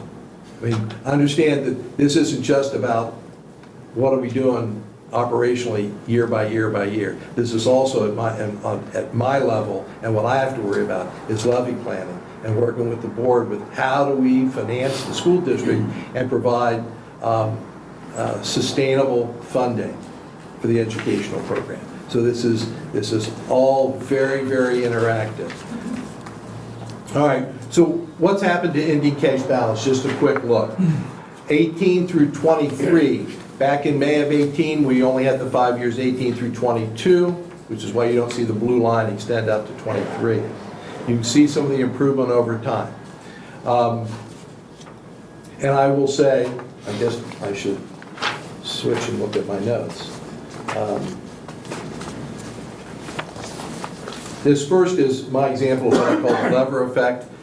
Changes in the early years tend to, just like a lever and a fulcrum. You start moving it a little bit here, and that far end of it moves a lot more. And I will point to a certain year, fiscal 22. You're going to look at those numbers and go, hey, back in May of 18, you said 4.7 million. You're now telling me it's 211. It's $207 million. How did we get there? What's dramatically changed? So you have in your handout there, hopefully this is legible. These are the numbers that walk you from FY18 all the way to FY22. Just the pure math. And I'd like you to focus on, for now, and this is why this is part of that carry forward effect. Down here, these bottom two lines. So we start in FY18 where we picked up 7.3 million after the May forecast was put into place. Well, in fiscal 19, the changes in revenue and the changes in expenditures generated another 58. So while you look at that graph and you say it jumped 66 million, well, 7 million was from the prior year. And that carries forward. That's a carry forward effect. And look at FY19, look at local revenues from the May forecast. The item that we've been pointing to. So it jumps right out at 17.1 million. And you see reductions. Now, I don't do this on percentages. Keep in mind that you've got, $400 to $500 million in personnel. And we're usually within 1% to 2% of that number. So ratcheting that down 1.5% or so, while it's $14 million, it's still a very small percentage. And this goes on. So when you look at fiscal year 20, what really changed in 20 was about an actual reduction from the May as you look at it. While we added some property tax increase in revenue, we reduced local revenues from the May forecast, or from this prior year. We cut that back. So you really only see a $6 million increase over the May forecast. This makes perfect sense to me. I don't know if it makes perfect sense to you all, but I'm just trying to track that incremental change.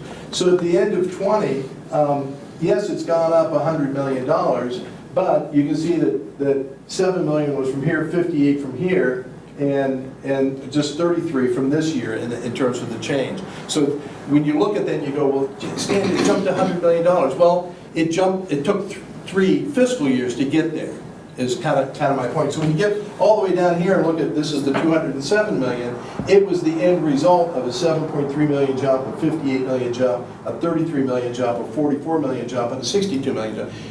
Yeah, it's $200 million, but it happened over this 5-year period. That's that leveraging effect that I wanted to try and put in perspective. Again, it made perfect sense to me. Tuesday night at 11 p.m. I don't know whether it makes sense to you at this point. It's nickels and quarters that you put in your jar that eventually accumulate up. Right. That's it. Right. That's what it is. So these are the changes. 7.4 million in actual ending cash balance for 18, 98 million in increased revenue over that 5-year period. That's about 20 million a year. It's 2% of total annual revenues. 101 million decreased expenditure estimates over 5 years. That's about 20 million. Again, works out to be 20 million a year. Again, about 2% of annual expenditures. So 2% favorable in revenue, 2% favorable in expenditures, and by the end of 2022, you picked up $207 million. This is one of the reasons why when we look at the deficits, we projected, I think at one time like a $68 million or $148 million deficit, and I didn't get all that excited because this is that organic growth that we can see. When we start hitting the $400 and $500 million deficit area out 5, 6, 7 years, that's when I get a little bit more concerned. So just, this is all perspective, and I know they're very large numbers. Again, just a graphical representation of the lever. Those increments that are attributable to the changes in each particular fiscal year show how it builds over time up to the $207 million for fiscal '22. Let's look at revenues in the forecast. The first 3 years, the blue line are actuals, the 5 middle years of the forecast, and the 3 final years are the trending that I've done just so that I can get out to that two levy cycle. Notice that the slope of the line from 16 to 18 is much steeper than the slope of the line from 19 to 2026. That's because we passed an operating levy. That's the incremental growth there. There is no new levy contemplated in this forecast. For everyone, it can't be by law anyway. Right, I can't put it in there. Every one of the line items that I'm going to discuss, I provide a year-over-year change and a percent year-over-year change. Some of it makes sense, some of it doesn't. In other words, sometimes you get a small line item with a large dollar amount and you don't need to attract your eye to that large percentage difference because it's not meaningful. So a lot of this is where should we be looking? Because if you look at this graph, you don't know, well, what do I look at? Okay, the slope's different. Maybe it's the year-over-year dollar change that you see. So you can see that in general, we're adding, contemplating in property tax revenue, I think it's about $7 million a year on average. And that's mainly inside millage and new construction and reappraisal and things like that. So there's not a lot when folks talk, oh, you're going to get a whole lot of money from reappraisal. Yeah. It doesn't happen. There's a state law that prevents that. The aberration right here between 19 and 20 has to do with really kind of the 18, 19. Remember I talked about the change in how people paid their taxes because of the December 7. In December 17, they all paid their bills for 18 differently because of the change in tax law. That kind of mucked up that dollar amount change. So that is that a technical term? Mucked it up. Yeah. So colloquialism. Yeah. Percentage changes look the same, but as you can see, look in 21 and on out, the average is about, in property taxes, about a 1.3% increase over that time period. We look at state monies. First thing to note about here is the line is upward sloping, which means we expect to receive more state aid every year. Okay? And how much of that state aid do we expect to receive?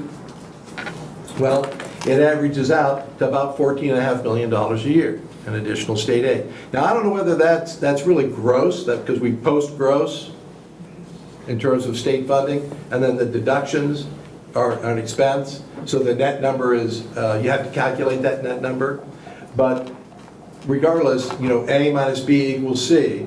And if they're funding us, these proposals work with C, if they say, well, you're going to get 16 million more or 13 million more, well, if B doesn't change or if B goes away, I have to assume that gross is going to go up by, that's just how the math works. It's give me 13 here, you got to give me 13 here somewhere, unless you're messing around with the deductions, and the only thing I've heard about the deductions is they're either going to be the same or go away. So I'm assuming that that's a gross change, and so I'm making that translation when somebody asks me, well, does this help you or hurt you? Well, neither. I'm expecting 14.5 anyway in the plan, all right? Oh, and you're probably wondering, what, or you should, at least I did, I looked at 17, that's the change from 8, these are the change years from year over year, so from 18 to 17 it was almost 30 million, but what the heck happened from 17 to 18, it dropped to 15 million. New state biennium. We assumed we got 7.5% before, now we get 4.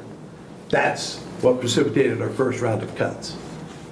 So that's what changed that. And that's the actual number. I didn't realize that, wow. Yeah, well, they changed the percent and the cap. Yeah, right. And it was a killer. Wow. Oh, I'm sorry, I should have gone back here. Notice that the lines from basically 18 out to 26 hover around 4%. That's my assumption about the cap. Property tax allocation, this was the share that the state would pay of each property tax, the homeowner's property tax bill. That went away with all new levies. Our last levy is not subject to this. This is also where tangible personal property reimbursement from the state was recorded. And as you can see, that was phased out from, I forget when the phase out started, but it's been dropping ever since. The last year is this year. Don't know if there's any discussion about reigniting that or not, but that's what happened. That's why 20 and on out is pretty flat. This is where year-over-year change doesn't, and percentage change doesn't make a whole lot of difference. Other revenues.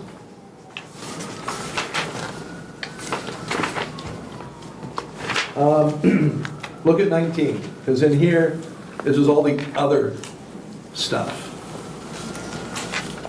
Pilots, investment income, tuition, things like that. And that's a pretty healthy bump from one year to the next. I can tell you that in the forecast, and understand that there are many lines that contribute to this.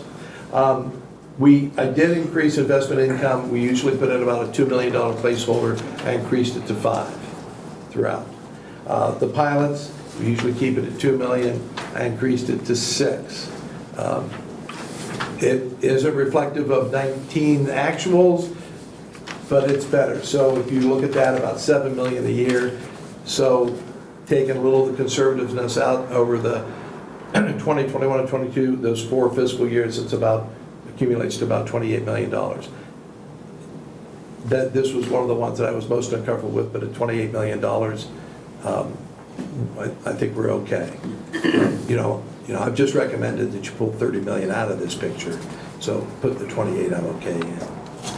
Percentage year-over-year changes, you can see that it stays pretty flat after we get this 18, 19, 20 aberration out of the way. Looking at total revenues, the accumulation of all that behavior that I just described looks like this. Year over year, in total revenues, you see that change, mainly the drop in state revenue from 18 down to 19 driving that. But relatively, flat over the next few years. And this is about an average of 21 million additional each year in total revenues that I expect. But consider the fact that the midpoint of our revenue projection in this forecast is about $1 billion. This is the year-over-year change, and so we begin to hover right around 2%. So the average from like 20 to 26 is 2.1% total revenue increases. So keep that 2.1% number in your head as we move forward. Revenue composition, where do we receive our dollars? It's pretty clear. You probably all know this already. General property taxes and state grants and aid account for most of it. I singled out property tax allocation because that's the next largest, and then lumped everything else together just to show you the overall perspective on a percentage basis. You're looking at 91, 92% of your funding coming from the state or from local property taxes. So as much as we want to talk about investment income and pilot payments, on their overall impact, I'm sorry, it's pretty small. I have, and we didn't do it, but I have an abatement presentation, and you'll see the same impact there. The dollar volume of abatements, even if they all came online next year, not going to be that big of a number. So we'll get to that. I think we're going to schedule that for the next meeting. All right, so we move on to expenditures. On the expenditure side, pulling all the personnel numbers together. The first thing that I saw on this graph, you might not see it, but historically, what was going on in 17? You'd expect it to be kind of an even progression from year to year to year. 17, we're on a 26 pay plan, but fiscal year 17, the way I forget what calendar we're on. Is it the Gregorian? Whoever. Gregorian, but yeah, that calendar, when you're on 2 weeks, those days drift, and eventually between July 1 and June 30, a pay date doesn't leave the fiscal year before the one over here moves from July to June, and all of a sudden you have 27 pay periods. Now, everybody went, oh, you've overpaid everyone. No, because I look at everybody on a contract period. Administrative staff, August to July, how many pay periods? 26, we're good. Other staff, on a September to August standpoint, 27 pay periods, we're fine. Calendar year basis, nobody recognized this. I think I want to say either 15 or 16 on a calendar year basis, we had 27 pay. Did it affect us as a district? No, except for the fact that we issued W-2s with one extra paycheck in it. I didn't get a phone call. Nobody saw it. So, but that's the way a 26 pay calendar. If you would ask me what's the solution to that, that's a whole nother question. We do have a calendar that marks out when we're going to run into a 27 pay period on a contract basis, and we'll have to start talking about that resolution several years in advance, I'm sure. But that's what was going on there. Now there is, and I can see this primarily on this graph, look at 2021, it spikes up. And that's because in our FTE budgeting, that's the 159.5 levy positions coming on board. 117.5 certificated, 42 classified. And that's provided for there, and that affects the percent change. Now, from here on out, when we're talking about, let me go back to personnel and say one other thing. I have reduced the trend in certain benefits. Because as you remember, I told you our annual spending plan and what's in personnel, and we'll break it out, the biggest error of our estimate was in fringe benefits. We've reassessed that, and we've made reductions in certain lines there, anywhere from reducing the trend rate 1.86% to 0.9%. Those are the actual differences that I employed there to cut that back, which will drive that line down a little bit closer to actual. You wanted to add something? Yeah, because there's some new members to the committee. I want to make sure they understand that 159.5. Where do you want me to go? Very quickly, Back one please. slide. So Where do you want me to go? That's fine. So when we ran the November 2016 operating levy, there was a very specific 5-year staffing plan that had 324.5 FTE over a 5-year period beginning in FY 17. When we saw the dip in the cap growth from what was there, because we were projecting at that time to continue what had been in law. So we saw a significant loss in projected revenue when that happened. 70 million plus. So one of the strategies we did was looking at the projected expenses and said, hey, rather than making cuts to existing staff, can we take those staffing positions we projected, delay some of them, not bring them in 19 and 20, but delay them to 21. That's what we did. We had 62 FTE planned for FY19, 61 FTE for FY20. Those moved to what was already planned in 21. So it's not like we built the plan and said, well, we're going to hire them all at the end. This is a way to make some, projected expenditure reductions with having the least amount of impact on current staffing levels. So that's why that number looks like that. Thank you for that clarification. Okay, purchase services. So for pretty much all the next lines that we're looking at, these are based upon that effort that Scott runs everybody through for annual budget planning. And the movement in these numbers is in part explained. You've already heard that explanation in the budget presentations earlier this year. So I didn't memorize them, so I'm not going to reiterate them here. This is purchase services, pretty much a steady upward climb. The year-over-year changes and the percent changes, but interestingly enough, although we don't do it on a percentage, after current behavior and then next year, remember 19 numbers are actual behavior, 20 is budget. I didn't go in and do 20, 21 and beyond based upon their historical spending plan. I did it on budget, so you have one as an expenditure number and the jump in 20 is to a budget number. So that explains that significant jump there. So there is some still conservatism in this forecast because we're doing budget numbers, not cash flow numbers. Now, supplies and materials. And let me just say this, of the purchase service number, keep in mind that I'm not in this discussion breaking out community schools. And that accounts for, as you know, during this time period, anywhere from 190 to $210 million. About 75% of that purchase service number is in charter schools. So if they go away, this number changes dramatically. Probably will look very similar, graphically, but the scales change, okay?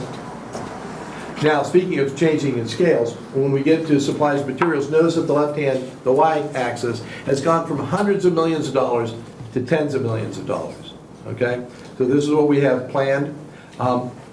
Graphically, when we put this together, and I showed it to Scott, and he went, huh, look at that.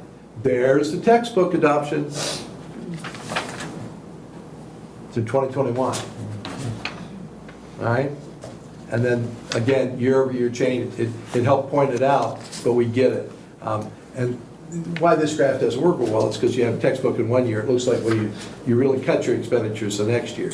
No, we didn't. They're the normal level, it's just that the other year was up, okay? So that's why some of these graphs are good. I'm using all three to ask questions of Scott and me. Do we understand what's going on? It could be a percent variance, it could be a dollar variance, it could just be looking at the chart in general. So we're doing a very visual look. All right, capital outlay. Notice the dollar amount here. I mean, we're talking $3 to $4 million in capital outlay out of the general fund on a $1 billion operation. Well, we have made a concerted effort, pretty much at the preaching of board, to fund capital separately. So this is really part and parcel. This is one of the results of that effort to say we're going to fund capital needs separately. There's an accounting reason. You should match life cycle, with the expenditure, spend your money and borrow money and match that expected life cycle of that capital asset that you buy. There's that argument. But in general, let's get it out of the general fund and fund it separately so that it's segregated, it's there, et cetera. So this is just another reflection of that whole process and why we've come back and said, we don't currently have a budget in the general fund. We don't have any voted bond issues or a PI levy to pay. We need funding. So you're going to see it in cash balances where I'm recommending we take from. Anyway, this is not worthy of a whole lot of discussion on capital. Other expenditures, this is, the vast majority of this is auditor and treasurer fees, debt service and transfers out. Most notable, I trended. Now, I actually didn't trend it for 24, 25, 26 because some of this I know, like debt service I know. And that's what happens in 25. We retire the bus purchase debt at that point. So our other expenditures like this will drop off. That's, well, as you can see, it's reasonably significant, okay? That's year over year, percent change. Total expenditures, just adding it all, reflecting it. Notice that we hit $1 billion of expenditures projected in 2021. Year over year change, that looks pretty much the same. Here's our expenditure. I should do my notes because this is, I told you to remember a number. What number I tell you to remember? 2.1%. That's the revenue change on average over the years. This percentage change averages out to 3.6. So this is school finance 101. If your expenditures are growing at 3%, 3.6%, your revenue's growing at 2.1. Houston, we have a problem. And you have to address that, okay? So that's that. Expenditure composition. Pretty much clear. We got two big ones, community, schools, and personnel. Everybody else, you can see that was the pie chart that I showed you in the financial report. 66, 22, and 12. Stays relatively the same throughout this 5-year forecast. So, one of the purposes of a forecast is for long-term financial planning. And you need to have some indicators that there's a potential issue on the horizon. And what are some of those indicators that financially we use? The first one is, when do expenditures begin to exceed revenues? When do you begin to spend down your cash balance? That occurs in this forecast in fiscal 21. In 2023, the end of this 5-year forecast, we have 173 million operating day. I'm sorry, 173 million cash on hand. That's 60 days of operating cash. Our target is typically 30, so we've met that target. When does the ending cash balance drop below 30 days cash? Another early warning sign, and that's fiscal 2025, one of my trended years. And I'm going to show you on a graph here that the November 16 operating levy, that 4 years that it's funding is 18, 19, 20, and 21. A 2020 levy would be intended to fund 22, 23, 24, and 25. That's because you vote in November of 20, which is in the middle of fiscal year 21, and you only get half a year collection for fiscal year 21.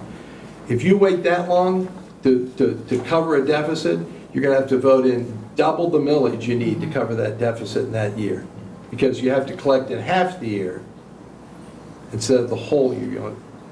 I've got a nice graph for that too at some point when we get there. So that's why you look at voting in 16, and it's not for the 16-17 school year, it's for 18. It appears that you're 2 years off, but you're not. You have to look at it in fiscal years, okay? So, and then my projection is that in 2027, we will in fact go negative. Here are the early warning indicators. This is a graph of the blue line is excess of revenues over expenditures. If it's above the line and it's positive, you're building cash balance. If it's negative, you're eating into your cash balance. The gray line represents 30 days cash based upon our expenditures projected for each one of those years. That is a target that you should manage to. I've often said, and it usually comes up at levy time, we don't plan to zero. You just can't plan. That's not a good financial planning benchmark to use. We need to leave operating capital at the end of a year. Is 30 days sufficient?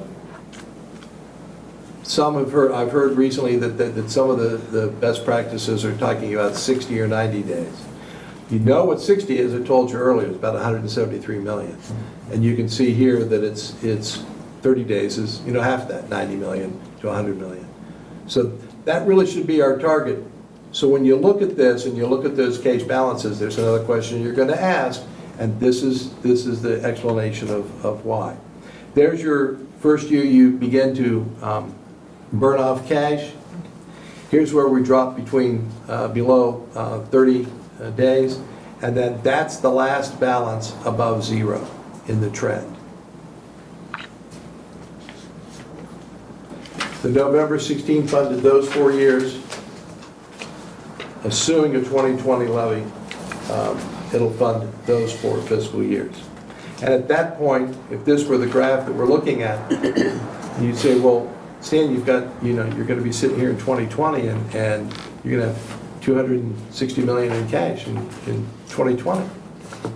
What are you thinking? That's going to be a real obvious question. You've got $200 million and $250 million in cash. What are you doing? What I'm doing is long-term financial planning. I'm looking out to 2026. I'm looking out and trying to make this part of the blue line look like that part of the blue line, because we have to build cash balance and eat into it, build cash balance and eat into it. Right now we build cash balance and all we're doing is eating into it. We have to change that. And you don't wait to here to address the deficit that's over here. That's way too, you can do that. It's inordinately expensive to do it. If I start here and start collections in 2021, November of 20, start collections in the latter half of 2021, I've got 1, 2, 3, 4, 5, 6, 7 years to take collections to have a deficit. And it's very easy. You take the deficit out here, 1, 2, 3, 4, 5, that's 10 collection periods, you divide that by 10, multiply by 2, you come up with a dollar amount, you divide that by 10 million, and that gets you your millage. Well, I can only have, it's simple division. If I can only divide by 3 and I have to fix a $100 million deficit, versus having to be able to divide by 9, the millage request is smaller. That's the long-term management that we're trying to work with, and why we do these presentations like this. And then you do this presentation at the board meeting. This is going up, this is Yeah, this is- first that's in, great. first in That's May. This will be the first helpful. Yeah, iteration. okay. There'll be several up through May until we finally approve it in October. Yeah. Okay. So, what are the unknowns and uncertainties? Very similar to any forecast. First of all, state budget and a possible new school funding formula. Point taken. Oh, I just wanted to, yeah, it's helpful, so that, yeah, and if you're gonna do a levy, right, the visuals, I mean. Yeah, we start with this. When we get around to the levy committee, the first thing we do is Stan, do your 5-year forecast presentation. Okay, yeah, because I think it makes That's it where it really starts. easy to understand why we need to pass it. So, good job. So this will be among several building conversations. Again, you heard the treasurer speak that some meeting in the very near future, we'll be discussing tax abatement and what those possible impacts are, positive or negative or benign, on our budget. Does that complete your report? No, it does not. Let me do this. State budget and possible new funding formula, that's a big unknown. Technically, we'll get more information as the days goes by. Hopefully they adopt it by June, right? That's the hope. That's the hope. 30. As one guy once told me, hope is not a plan, but with the state budget, that's all we've got. We have been known, the state has been known to do continuing resolutions before. It would not be the first every time that happened. Which, if you think about it, if we started levy planning, how complicated does that get? But the world's full of uncertainty, so you have to stop, what do we know, what do we don't know? And how do we make that picture look the best that we can, given the best that we know? Second, academic program changes. You know, this forecast is what we did this year, we're going to do next year, except for the 100 and some odd FTEs. Those are plugged in. And what we do with those is up to Dr. Dixon. Academic program changes, are you in your March 8th, second month? Yes. She's got a big job. We got an F. We don't want another F. I would assume that we can't continue to do what we did last year, this year, next year. She's going to have some changes in mind. And just like with the board resolution to move Dominion, Brookhaven, Borough, there's a dollar cost. It's not in there. We can get it. We'll get it. We'll put it together. We'll put it in there. You'll see it. But as of right now, with this arbitrary deadline of May, and I have to come to you in April, I had to get this done in March. You know, it's just how it is. This is what we know. And the last but certainly not least is collective bargaining. Nobody at the table is ready to settle. You know what I mean? Right. We're not there. We'll discuss that at a later time. Yeah, that's a whole other thing, and that certainly has an impact. And that completes my presentation, and why I said, you know, when I go back to this graph, when I talk about $30 million, you can just look and see what happens if you shift this $30 million. Okay, well, you probably create, you know, zero or a deficit here, but it's out in 2026. It's still pretty sustainable through here. And what I know today, when you ask me, here's what I know today. The board said make that programmatic change. I need funding for that. What I know today is I've got it in the general fund. 6 months from now, I'll know something different. But 6 months from now, kiddos are going to be different kids are going to head to North and Brookhaven and Dominion. Something's going to be different. And I know that for a fact. I do have a question. You mentioned the academic changes.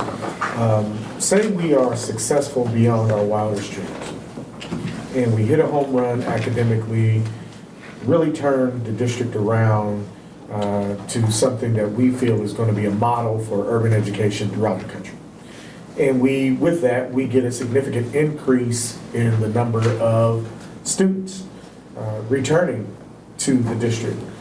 Is there a way that you can factor in those types of considerations in any way that would give any type of change to what you have forecasted here?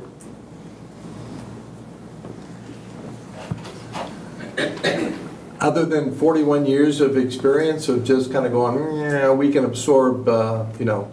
So this we can assumes absorb that 5,000 kids, but we can't absorb 40,000 kids. Yeah, this kind of assumes that we kind of remain the same as growth. That's a good question. Nobody asked me what's my enrollment projection, and we don't do this by enrollment projection. Gotcha. We do this by these budgets, historical revenue numbers, things like that. So it's a good question. I think I once did an analysis. You know, we talk about if 1,000 kids walked in, unless they're all in the same building in the same grade level, 1,000 kids over 100 and some buildings over a different grade. So 1,000 kids could, that's why I used 1,000. 1,000 kids could walk through the door. And you're not going to be adding teaching staff or opening up a new building. We already have capacity in certain buildings, as we go back to that capacity discussion. We've got capacity. So where does it affect us? Supplies and materials. At some point, you add teaching staff. I think the number has to be pretty big, and those students have to be pretty localized. If we knew for a fact that one particular geographic quadrant of our district was growing exponentially, that would be, we're so large that it'd have to be, everybody, over by Independence, would blossom, or everybody, over on the west side, it would suddenly blow up, as opposed to school districts, when you look around, you go, Dublin's exploding, but, maybe, well, I don't know who, around here, everybody's growing, to some extent. But, Olentangy's exploding, but Worthington isn't, by comparison. Well, we're like the combination of all of those in terms of geography, where unless we got that concentrated growth, you could absorb quite a bit. Any additional questions? Yes, Mr. Brown? Except for what he just mentioned, transportation. Yeah, sure. Because we drive everybody. We'll talk about that later. Mr. Brown? And we do, with facilities master plan and with the task force work, we do look at enrollment projections for that. And those projections, when we last did them, are basically that we're flat for 15 years. And I don't, that's as far as we project. I guess what drove my question, everyone around us is projecting that we're going to grow in population in the city exponentially. And, based off some of the planning that I've heard around this table and in speaking with my colleagues, our plan is to be successful. Our plan is to be competitive for more students and to bring more students back into the district that we currently aren't reaching. And so if we were to execute on that plan, it seems to me like we might want to at least take a side eye in doing things like projecting this and say, hey, what if they hit a grand slam? Is there some thought behind that? Assuming that we will, because if we do hit a grand slam on what we've heard thus far, I'm expecting substantial growth. Not 1,000 students, but you look at what's happening around the city, property values and the growth that's coming on board with what MORC is projecting. The key for us will be to make our city schools competitive for those people who are coming in and bringing their families. So. Just something to think about. Well, as you described it, a side-eye look, or that would be a good side exercise to have of saying, really, it's more than me. It's the academic side. Yes, saying, sir. If 20,000 kids walked in tomorrow, what would happen? And do that kind of incrementally, and at a very high level, kind of a thing. It'd be interesting.